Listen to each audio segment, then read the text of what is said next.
All right. Well, hello, everybody. Kyle here with Creative Cosplays and my wife, Chantel. Hey.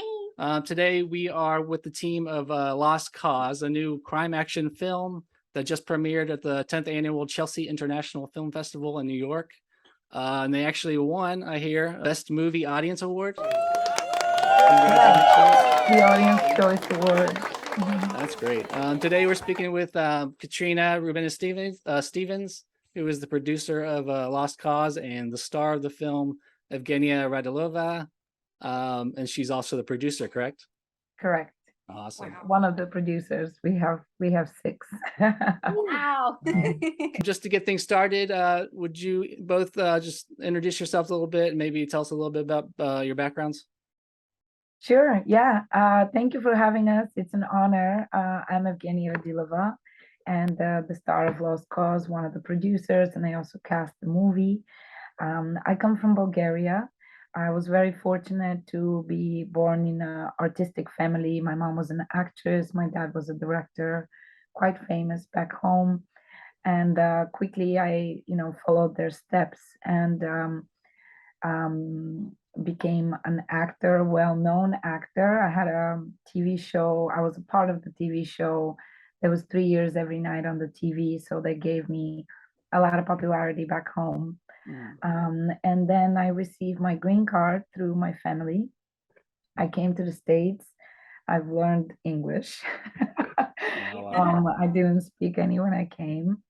I went to the American Academy of Dramatic Arts, where I had the utmost pleasure of meeting Kat. We graduated the same academy. She was the year before me. She did the company before me. We did a few productions throughout time together, and she's just one of the best people of what she does, and that's how she's also on this project. But I graduated the school. I did their academy. I was blessed with winning the best actress for the company graduation of the whole, and became SAG member, Actors Equity member, auditioned for the Actors Studio, became a member there. I played with Ellen Burstyn in the Cherry Orchard, played her daughter for months at the Actors Studio, which was one of the most amazing things of my life. Wow. And then I transitioned to behind the camera. I fell in love with the production side and being able to create your own story and put your own team together without waiting on other people. It started with a music video that we just shot with $200 for pizza, basically, and water. And won a bunch of festivals. It was really accepted well, and it just, put that film bug inside of me. And I created a few more short films. They all together have something like 15 awards from different festivals. I went to China. I was able to teach film workshops there. And 4 years ago, we started working on Lost Cause. It's been a while. 4 years ago, a pre-pandemic baby. And during pandemic. And yeah, this is quickly my background. And we can tell you more about the movie after. And Kat? Hi, yeah, I'm Catriona Rubenis-Stevens, and I'm as Evgenia said, I was the producer. I actually worked as the line producer as well on the film, so I was keeping track of the budget and all of the ins and outs of the schedule, the hiring and firing of people, and just making sure that everything was, above board and good to go. And I also, because our budget really was scrappy for this, even though it was self-financed, we still had to work within it wasn't just money was flowing, and I also worked as the first AD on the project as well to kind of keep costs down. And a lot of our locations were Evgenia's apartment sometimes, and it was like we needed a limited crew, and it was like, well, I'm already in charge of all of the schedule and budget. I guess I'm just going to be in charge of the run of the day as well, Our rock, our rock. And I came on board, as Annie said, for me it was just over 3 years ago, because they had been developing it in script process, and it was like, a week or two before they had wanted to start filming, and they realized they needed another person, because everybody that was involved in the production in the film was also wearing multiple hats, right? So Annie was not only one of the producers, she was the lead actress. So when you're being the lead actress, you can't produce. Right. Mike was one of the producers, but he was the DP. You can't do both. Jeff, who was in charge of like getting all of our like cosplayers and dealing with all of that, and also helping on some of the creative end, like design, helping design some cosplays, or taking photos, doing behind the scenes, or putting lights up for us. Don't have time to produce either. Robin, writing, directing, don't have time to. So I kind of was able to come in and just be that like person that was like, I got you guys. Yeah. I'm gonna help you make this happen. Yeah. And so I'm forever grateful for Annie for calling me in. It was literally like 3 o'clock, I think she messaged me and was like, here's the script, and I was like, great, meet me at 7. We all met, and by 9 o'clock we were shaking hands and drinking. Oh, wow. It was very let's go. Yeah.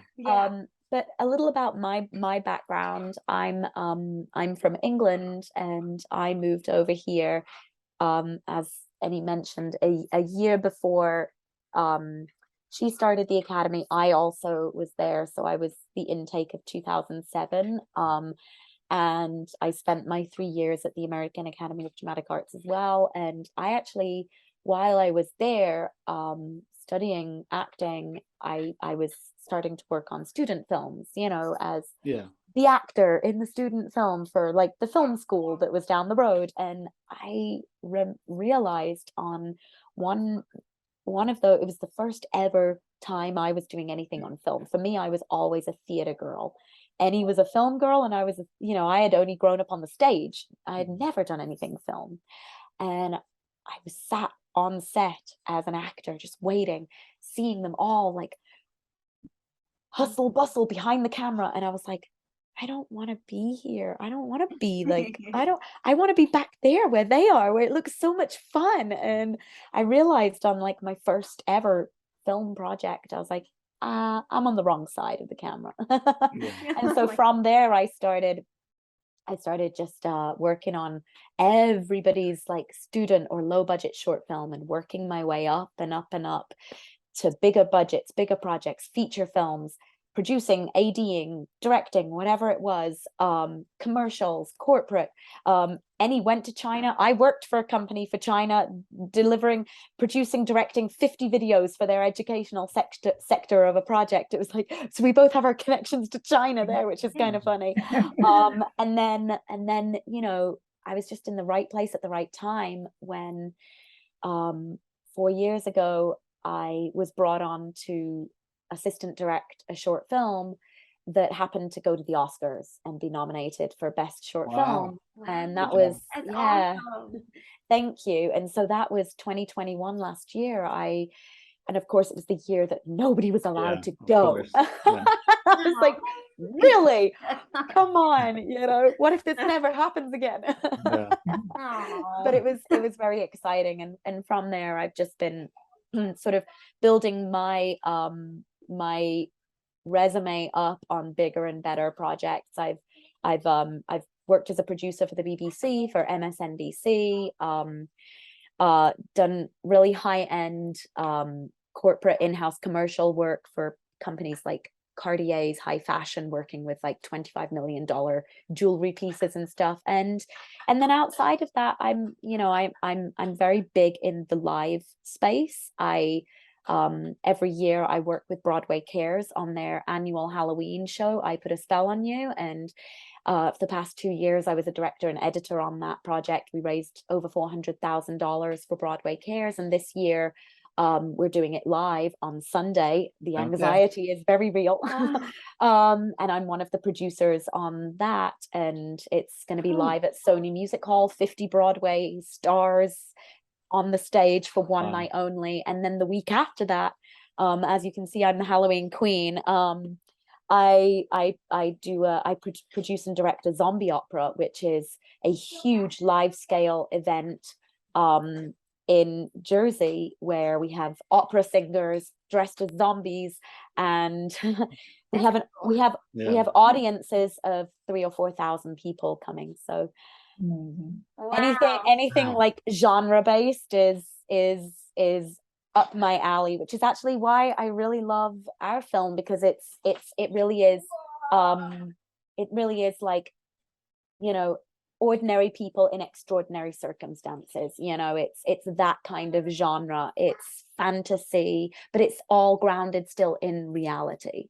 You know, it's not fully out there like a Marvel or DC thing where they're from a different planet. It's all right here, right now, but heightened. You know, it's got Well, that leads us to magic. that leads us to our next question. What is Lost Cause, and can you tell us a little bit about it, the movie, and maybe what are some things that people can look forward to seeing in it? Annie, I'll let you take the lead on this. Sure, yeah. So Lost Cause is a movie about the origins of a self-made superhero. And We know all about that. We have our own costume and everything. It's amazing. Revolves around the cosplay community, and the main character is Annie, which during the day is Annie, during the night is Vampirenia. Okay. And it's a story about the blur between fantasy and reality, and how becoming a different character can save you from your past, your demons, your traumas, your problems, and you can overcome them by becoming someone else. Because in real life, we don't really have all that strength. And it's easier to just be like, oh, I'm this person now and I can act like this. And that's the beauty of what we do. And that's why I love acting. Because you know, you can just live many different lives. And that's the little story of the movie. We really wanted to strengthen and to put shine on the cosplay community. There's a lot about burlesque, a lot about Burning Man, a lot about Halloween, but not a lot about the cosplay community. And it's so big that I didn't know about. And I also didn't know what really goes into it. I was just like, why do people dress up as somebody else? Like I couldn't really understand it until I went to a con, until I you don't understand until you're there and you're dressed up, really. Yeah, and the love of everyone, the support of everyone. You see five of one, and there wasn't like competition, who's better, or like there was just this love, and wow, look at and everybody's taking pictures together. And also the fact that sometimes you don't even see the human's face. Right. Oh, it's like it's the showy off of real artists. And I mean, I love the camera, I love the flash, I love all of it, but I'm like, wow, that just takes, you know, courage. And you're really there for the art, you're not there for yourself, you know. And that fascinated me. Also fascinated me the fact that they're builders, they're engineers, they're designers, there are just this multi-layeredness to the craft. It's a craft. It's like the perfect outlet for creative people to kind of just put all of their creative skills into one thing and learn new things and just build upon it all. So it's fun. Yeah. So our director, executive producer, one writer, Robin De La Vita, you know, gave the idea of maybe first we started maybe with a burlesque idea, and I was like, no, but it's cosplay. And he's like, cos what? Like I also reacted the same way. I'll tell you how it was born, the project a little later. But Robin also got very fascinated about this culture. He went to a con himself. I think it was in Philly or somewhere. I was like, wow, he's really taking this seriously. And I think that was one of my first ones, was in Philly too. Oh, okay. You know. Yeah. Nice. And he was like, we both wanted to, put these cosplayers on the stage and give them another platform to showcase their art. Because we come from the stage and we're like, no, you can't just walk around in your costume. Let's like make it real. Mhm. So we wanted to provide the stage for them to create acts and mix the cultures of drag and burlesque and cosplay. It's all the same kind of art. So we decided to make the first cosplay club in New York in the movie, and we called it the name of the movie, which is Lost Cause. Okay. Oh, okay. Very cool. Yeah, so that's where it comes from. And then somehow, without even, really trying to do that, it became double meaning because it was, is it a lost cause? Is it, but no, it's cause Yeah. play. So, so we made the movie, we made the club in the movie. A lot of the action surrounds this club. And now we're also taking this club into reality, and we've done 4 events. But you've actually made the Lost Cause Club. Yeah, Okay. Cool. Like Cosplay outside club. the movie, right? Exactly. Oh, Yeah. I was just gonna ask if Yeah. that. Yeah, that's Yeah. super cool. Yeah, like we're such a very cool club. dedicated to expanding it, to bringing artists, singers, rappers, dancers, dance battles, fashion, show off your, like strike a superhero pose moment. We have tons of photographers in a stage, and we always do acts. And it turns out, because, through my other side of background, which is I'm a little crazy, but Kat is also, because she does it too. We're I all a dance little with crazy. fire. I dance with fire and whips, and I perform in New York also. So it's a little bit different than my acting daytime persona. So I know a lot of people from the performers, pool of New York that are just comic nerds. And I was like, what? I didn't know that. So they started coming, maybe doing a burlesque act that has all just cosplay theme into it. And so the events have been really successful. Um, and we have a couple coming up for anime, uh, November 18th and November 20th. Nice. And yeah, we have a lot in store, a lot of goals with this. Just really building the community, building a safe space where people can lean in. Maybe we go help other people's projects, and so just build this safe community that Burning Man has, or any other kind of group has. But feel And like is cosplay is just the cons. is the is the place itself, is it a nightly club? Is it every It's night? Is it a weekend? No, we try to start it every month, Every month. Okay. but that's just a lot of work, and Yeah. also a lot of we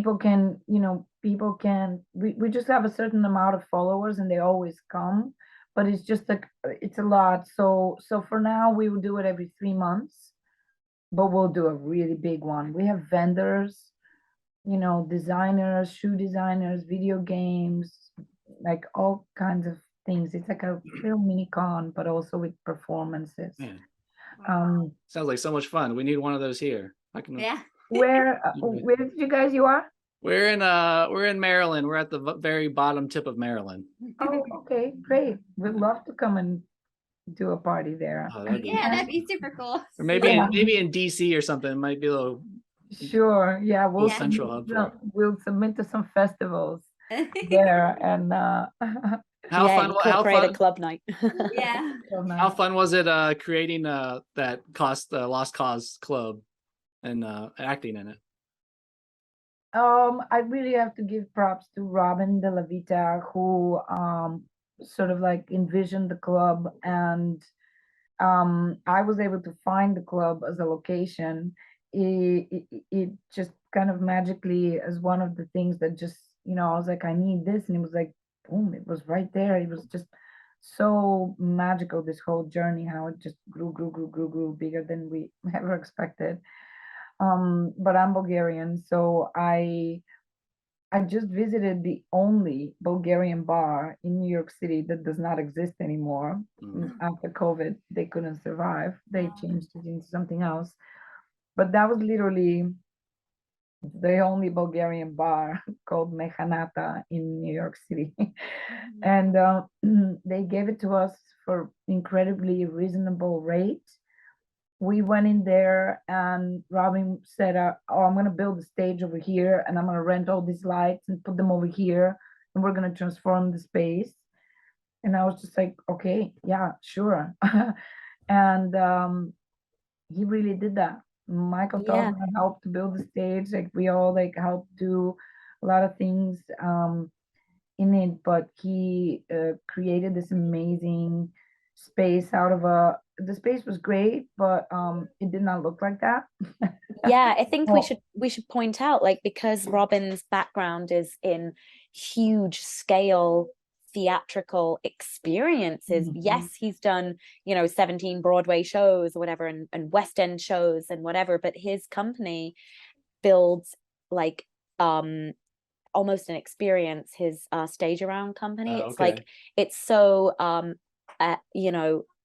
out there thinking in like a different way to give an audience a different perspective on theater, that his brain goes to like, all right, how can we make this like super theatrical and but in such a tiny space, how can I take one little element that would be really cool in like, say, a show that you would see on the West End, like Starlight Express or something, almost like where you're blasted with light, moving lights that are just, and that's what it became. And it really was, if you were to walk in that club the day before, no way could you ever think that that's what, because I mean, the stage and the lights were put right where people walk in, and then to see it when you see it in the film, you're like, well, how could it ever be anything but that? Yeah, yeah, totally.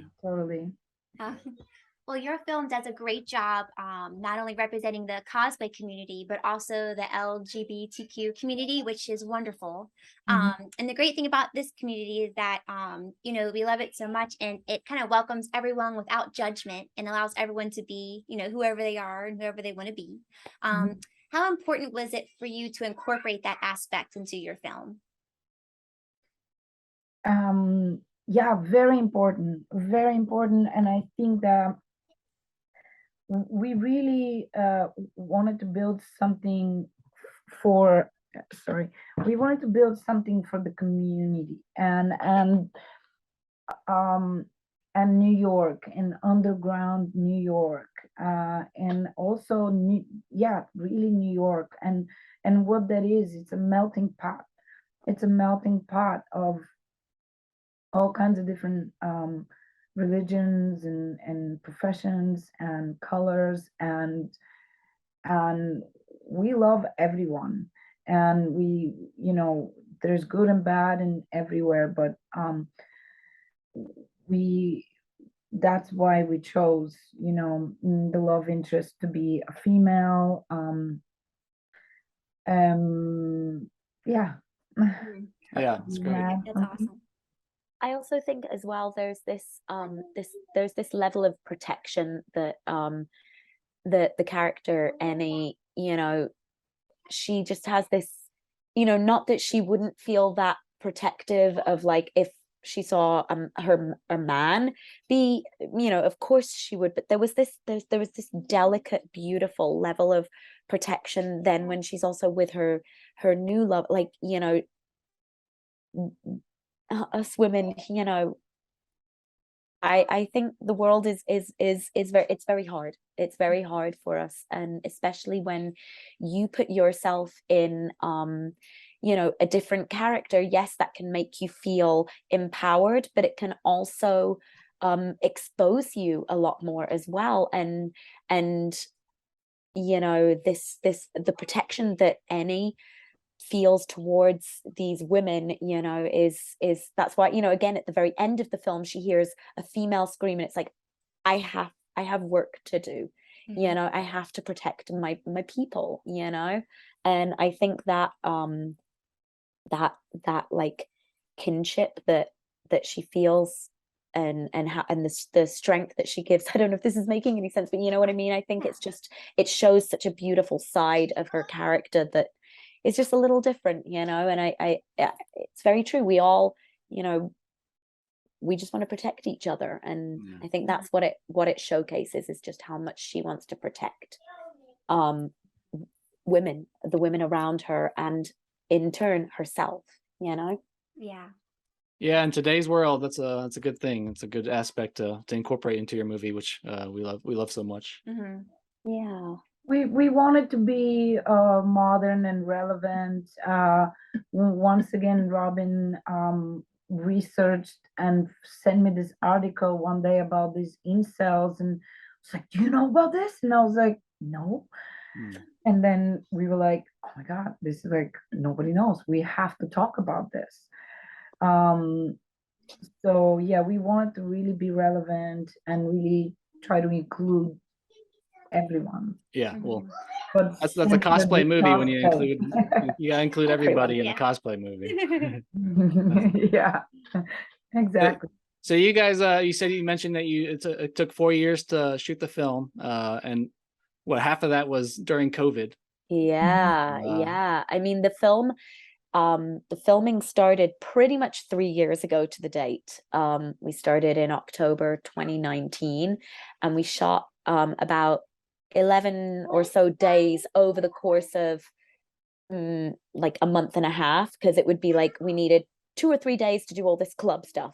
Then it was like, we'll take a few days. Then we need like 2 or 3 days to do all of the stuff at Evgenia's house. And then, you know, and so forth. And actor schedules, location schedules, all of that. And then we get to like early December, and it's too cold to do. We had a big fight scene. Well, at the time there was only the one fight scene, but it's an outdoor fight scene. It was too cold.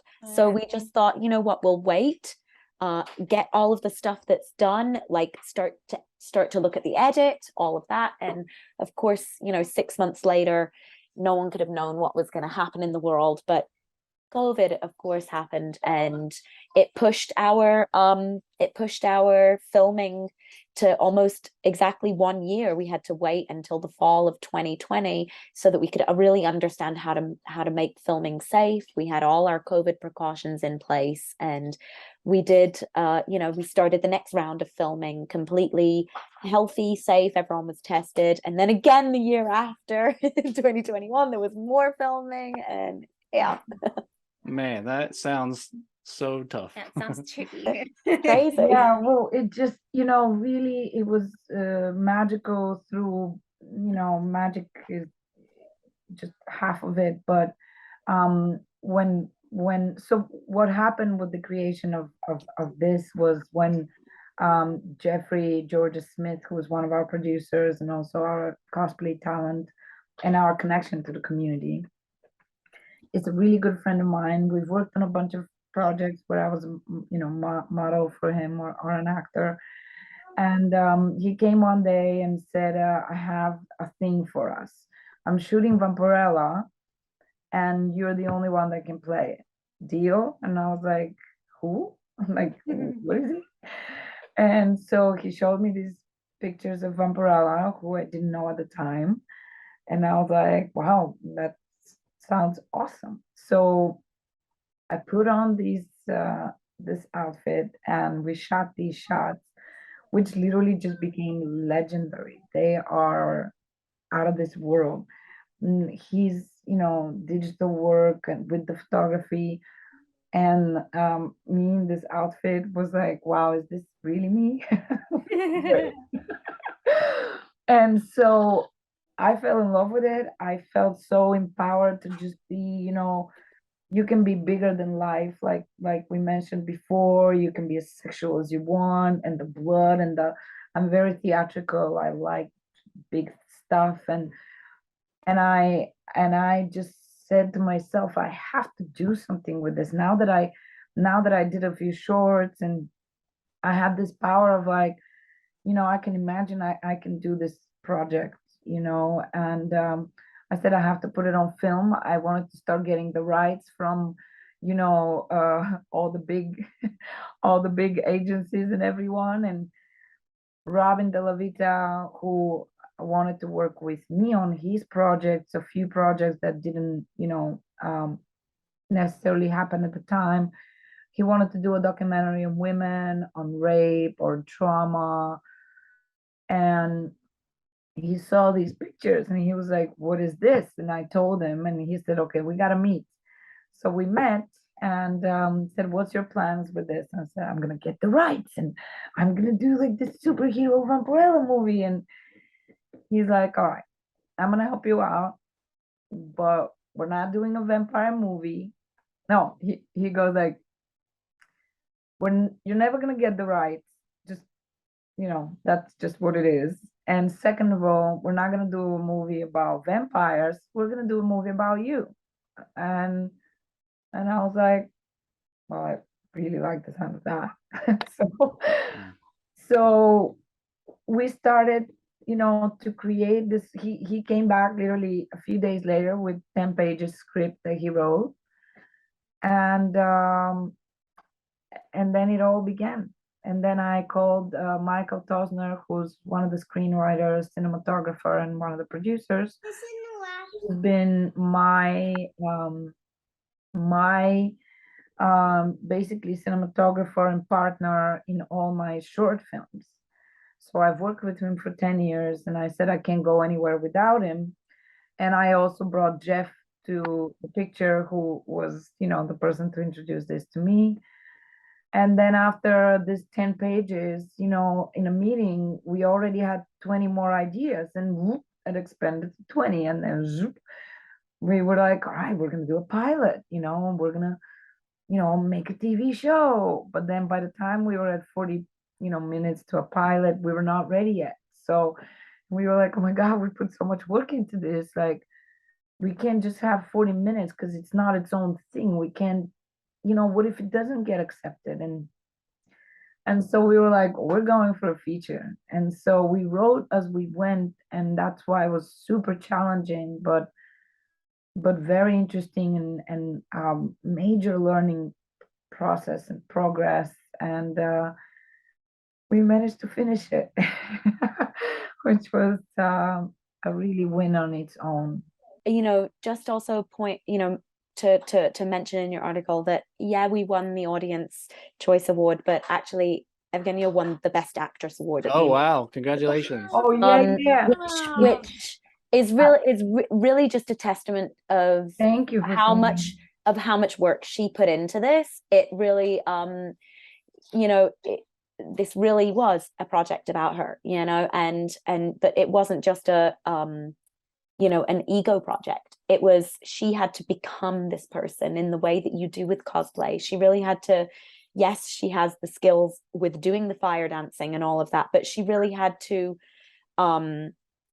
she had to put in so much work, and she really deserved that Best Actress Award. And it's just, I think it's really important. Wait. There we go. Oh my God, I know. Can we see them? Yes. Yeah. Awesome. But it was a huge win for our film. Of course, getting the audience award is so amazing because we really do rely on the community. I think as cosplayers, you rely on all your people as well to build you up, and this community has built our film up more than we could have ever done ourselves. They've believed in it, they've been there through thick and thin, they've waited 4 years to see it, and so the audience award really is dedicated to them. They're the ones that all got the cast, here. all the cosplayers, we dedicate that award to them. The people opened their houses for us. We went to people's home and shot their costumes, how they put on their makeup, and they did it out of love. And it was all very intimate.